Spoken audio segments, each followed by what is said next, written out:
Nos áudios anteriores, examinamos o conflito que a Arjuna enfrenta em Kurukshetra, observando-o de uma maneira que o torna familiar e bem imediato para nós. Olhamos para hábitos em nossas vidas, os quais, como Arjuna, ainda não estamos prontos para soltar.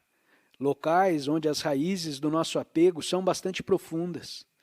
Vemos o nosso dilema refletido naquela citação do Evangelho de Mateus.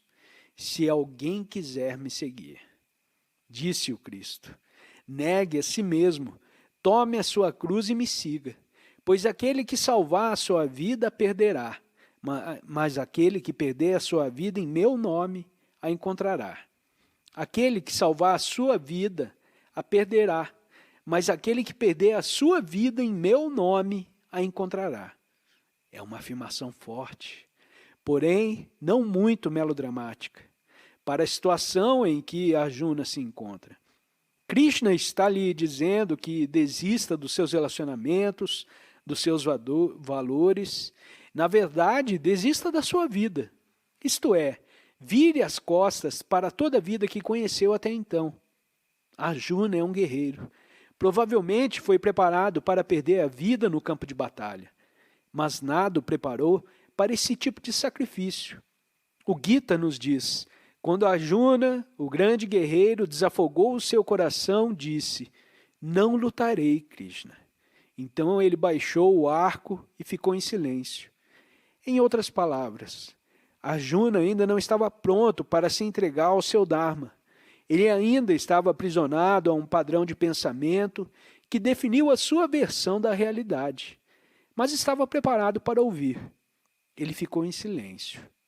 Estava pronto para ouvir o que Krishna tinha a dizer em seguida. Bem, para persuadir Arjuna a realizar o seu Dharma e lutar, Krishna apresentou vários argumentos e notaremos à medida que prosseguimos que eles vêm de níveis diferentes. Em um deles, eles são a resposta de um professor externo ao seu amigo. Em outro, são a resposta de Deus à alma individual. E ainda em outros, são a resposta do nosso ser para o nosso ser. O primeiro argumento importante de Krishna para Arjuna é explicado nas primeiras páginas do segundo capítulo.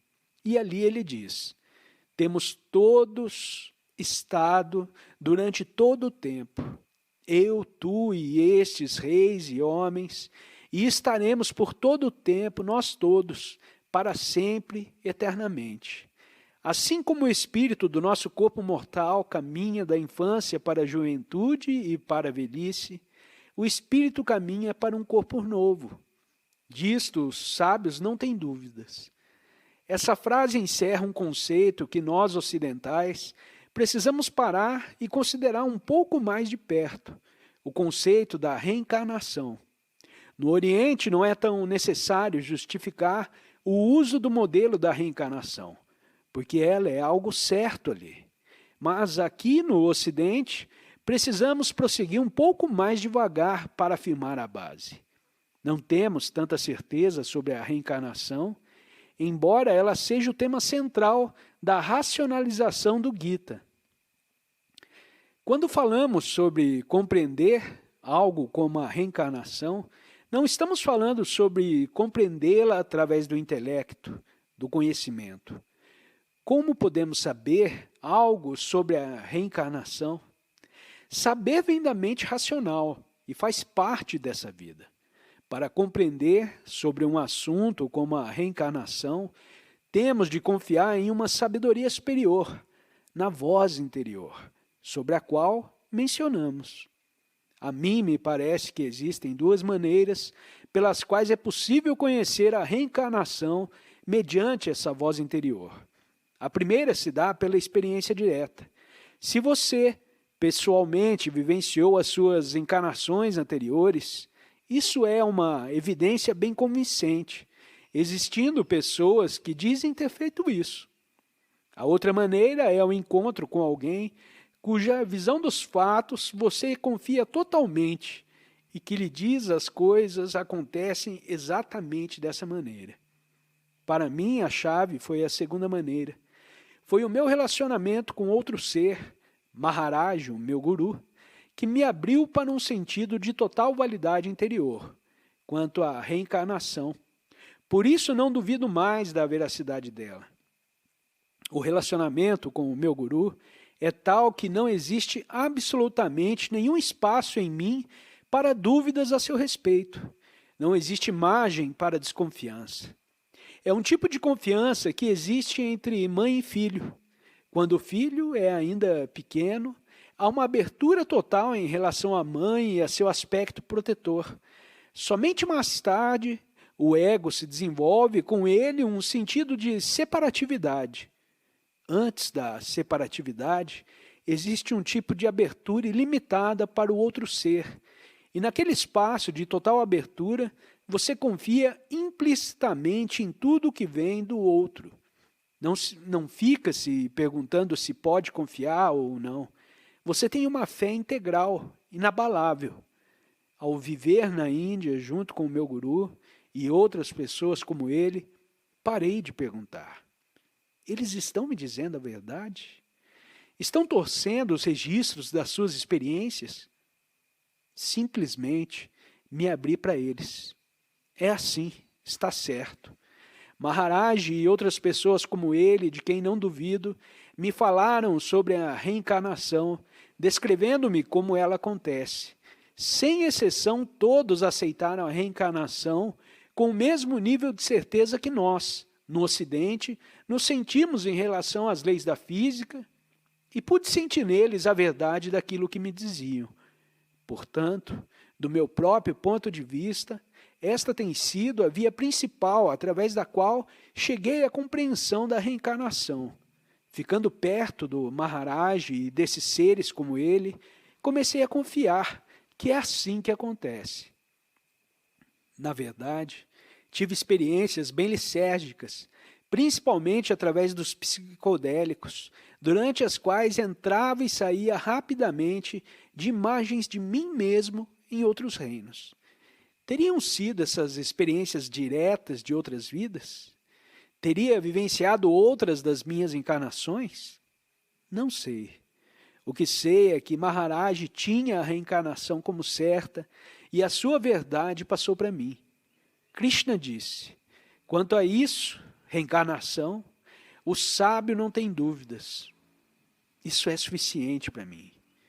Me permitam ler algumas anotações sobre a reencarnação de algumas pessoas que, como meu guru, são pessoas em quem confio quando se trata desse assunto. Este é de Rumi, místico persa. Morri como uma pedra e renasci como uma planta. Morri como planta e tornei-me animal. Morri animal e nasci como homem. Por que temer no que a morte me diminuiu? Embora mais uma vez tenha morrido como homem, para voar como os anjos, e mesmo entre os anjos eu deverei prosseguir, pois tudo muda, exceto a face de Deus. Maomé disse, cada pessoa é somente uma máscara, que a alma assume por um tempo. É utilizada pelo tempo devido e depois descartada, e outra é usada em seu lugar. Esta é uma citação de Jack London, que escreveu sobre o personagem que foi enforcado. Não comecei quando nasci, nem quando fui concebido. Cresci, me desenvolvi através de miríades incalculáveis de milênios. Sou um homem nascido de uma mulher. Meus dias são poucos, mas a minha essência é indestrutível. Fui mulher nascida de mulher, fui mulher e tive filhos, e deverei nascer novamente. Oh, por tempos incalculáveis nascerei novamente. Embora os bobalhões estúpidos pensem que quebrando meu pescoço com uma corda, eles me farão cessar de existir. Jack London era um escritor americano, por isso podemos concluir, através da sua descrição, que tem havido no Ocidente um veio rico de crença na reencarnação, especialmente nos ciclos literários. Porém, de forma geral, a nossa atitude cultural em relação a ela tem sido moldada menos por isso e mais pelas tradições religiosas ocidentais, onde não encontramos muita aceitação da ideia. A reencarnação não faz parte do sistema de crença na maioria das sinagogas e igrejas. Mas se lemos a Bíblia, nós a encontramos ao penetrar nas citações que parecem sugerir uma crença na reencarnação. Cristo disse que João Batista fora Elias anteriormente. A sabedoria de Salomão afirma: nascer em um corpo são com membros sadios é uma recompensa pelas virtudes de vidas passadas. Os discípulos perguntam a Cristo: esse homem nasceu cego porque fez algo anteriormente? Por causa de seus pais ou por que motivo? Sem reencarnação, como poderia o homem ter feito algo antes do seu nascimento que causasse a sua cegueira? O que aconteceu a essas crenças? Nos primeiros concílios da Igreja Cristã, por volta dos anos 500 a 600, a questão da reencarnação foi, na verdade, muito debatida. E, a princípio, ficou claro que direção a doutrina da Igreja tomaria. Mas, à medida que os pais da Igreja a consideraram, eles compreenderam que a reencarnação não era uma filosofia funcional se quisessem manter o controle. Afinal, se essa vida era meramente uma etapa em uma dança contínua, as pessoas não se amedrontariam com a eternidade no inferno e no enxofre. Por isso, a reencarnação foi rejeitada como um objeto de fé, mas na época de Cristo era uma crença comum. No Ocidente, a psicologia, como a religião, tem tradicionalmente rejeitado a ideia da reencarnação, mas recentemente os psicólogos começaram a se interessar por ela, que agora está se tornando um tema de estudo sério. Fui psicólogo em uma encarnação recente. Fazia pesquisas sobre a personalidade. Tentávamos determinar por que as crianças se comportavam de uma determinada maneira, à luz da sua hereditariedade e ambiente, pois nós, na psicologia, medíamos esses fatores. Por isso, medíamos tudo que era mensurável nos pais e tudo que era mensurável no ambiente, que era aquilo que nós, em nossa maneira sofisticada e teórica, compreendíamos como determinantes de como um ser é formado. Anotávamos todos os testes, alimentávamos o computador com os nossos dados e formávamos uma previsão de como alguém deveria ser. Então, medíamos quem a pessoa realmente era e comparávamos o quanto as nossas previsões se aproximavam da realidade. Em outras palavras, estávamos construindo um corpo de conhecimento científico sobre causa e efeito na personalidade, baseados na suposição de que somos um produto exclusivamente dessa vida, como seu ambiente e hereditariedade. As melhores correlações que conseguimos com esse tipo de pesquisa, e provavelmente ficamos na média do curso, ficaram em torno de 0,5. E uma correlação de 0,5 significava que estávamos conseguindo cerca de 25% da variação total.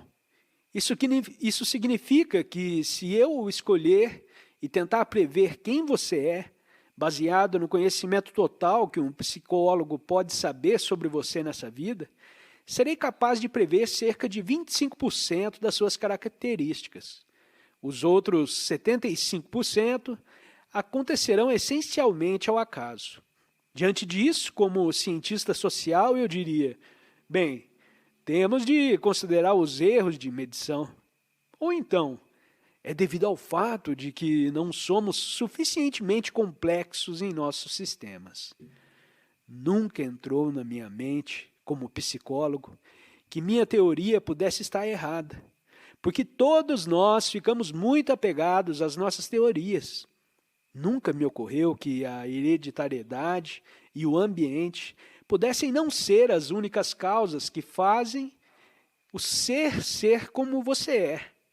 E embora pudéssemos ver que os 75% não justificados deixavam um espaço amplo para a teoria da reencarnação, não era necessário realmente enterrar a ciência ocidental por causa da reencarnação. Reencarnação foi somente adicionada à categoria de erros de medição dos psicólogos. Existe uma prova anedótica da reencarnação.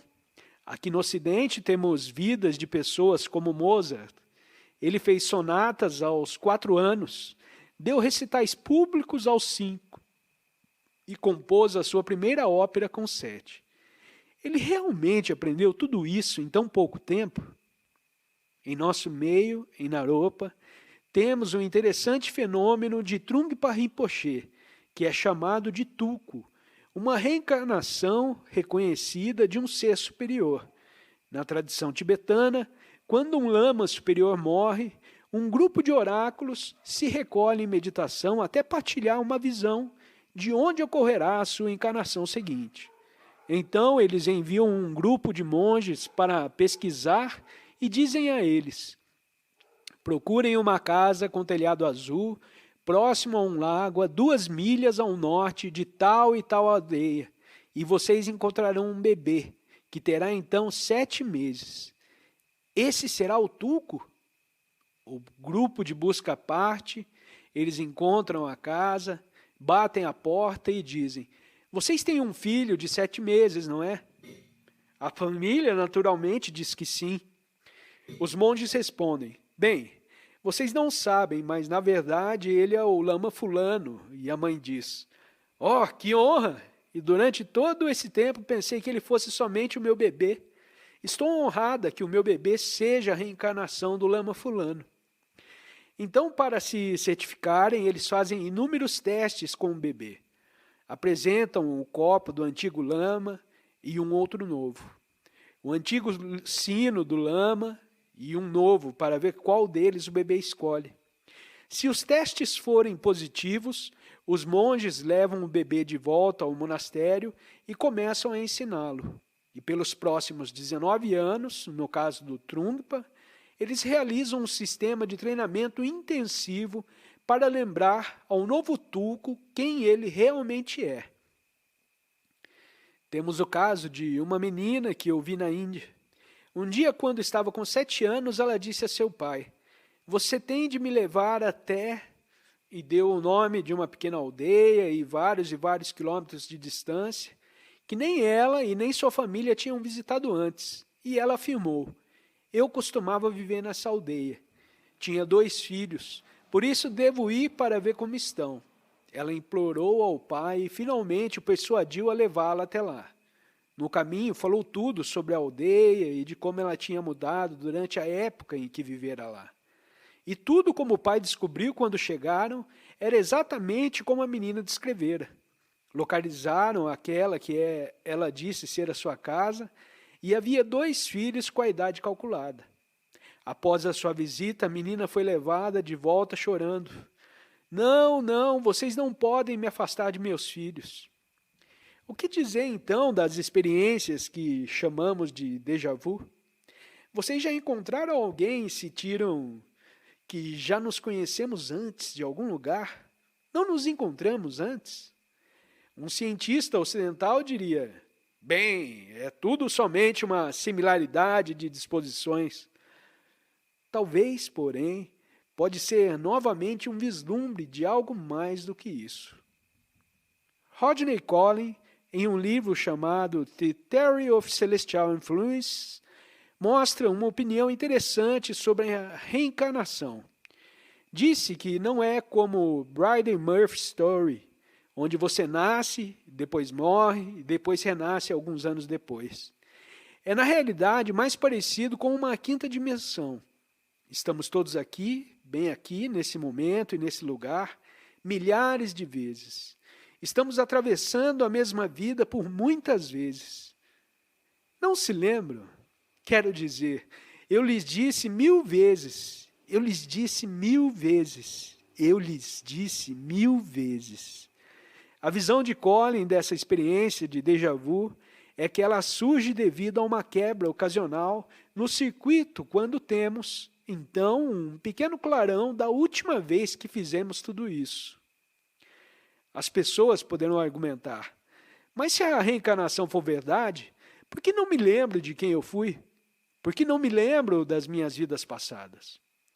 O lama Anagarika Govinda, mestre tibetano, respondeu: a maioria das pessoas não se lembra dos seus nascimentos, embora não duvidem de que tenham nascido recentemente. Esquecem que a memória ativa é somente uma pequena parte da nossa consciência normal e que a nossa memória subconsciente registra e preserva cada impressão e experiência passada, que a nossa mente de vigília falha em recordar. Jung, em seu trabalho psicológico, continuou combatendo esse assunto da memória subconsciente. Ele a chamou de inconsciente coletivo, que foi a maneira pela qual um ocidental pôde acessar a ideia de reencarnação, da informação que surge de fora dessa vida. Se através de uma experiência qualquer admitirmos a possibilidade de que a encarnação seja verdade, então começamos imediatamente a ficar curiosos sobre a sua mecânica, como ela funciona e por que ela funciona. Existem dúzias de sistemas para descrevê-la. Todos têm a sua própria estrutura de crenças sobre para onde vamos e como chegamos lá. Algumas vezes eles se contradizem. Buda contou histórias sobre pessoas pecando e voltando como animais ou insetos. Embora mestres como Meher Baba reivindiquem que cada encarnação é um passo à frente, uma progressão, e que nunca podemos regredir.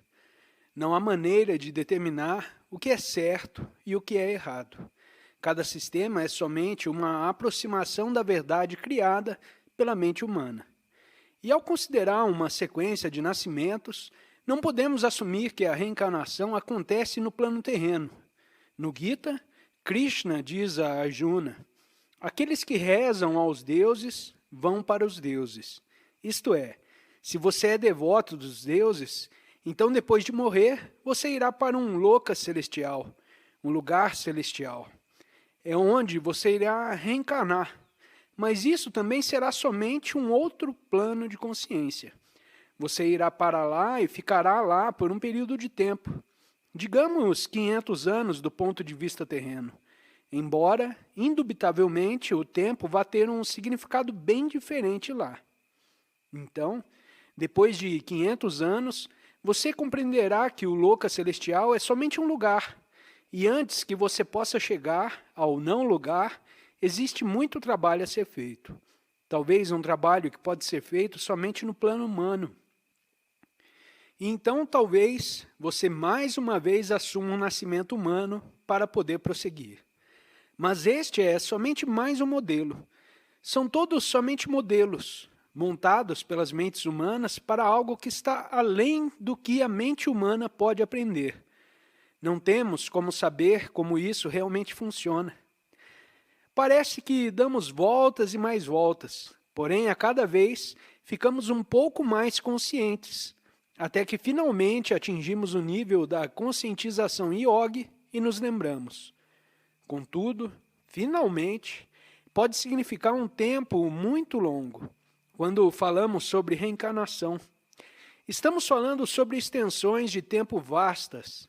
Temos aqui uma bela imagem da literatura budista do Sul, que nos dá uma ideia do tipo de durações de tempo sobre as quais estamos nos referindo. Buda estava tentando descrever a extensão do tempo em que temos estado brincando nesse jogo das reencarnações. E ele disse: imaginem uma montanha com 1,5 km de largura, 1,5 km de comprimento e 1,5 km de altura. A cada 100 anos, um pássaro paira sobre ela com um lenço de seda no bico e o solta sobre a face da montanha. O tempo que o lenço de seda leva para descer a montanha é o que podemos chamar de kalpa, e temos praticado esse jogo de reencarnação kalpa após kalpa ao longo de eras inumeráveis.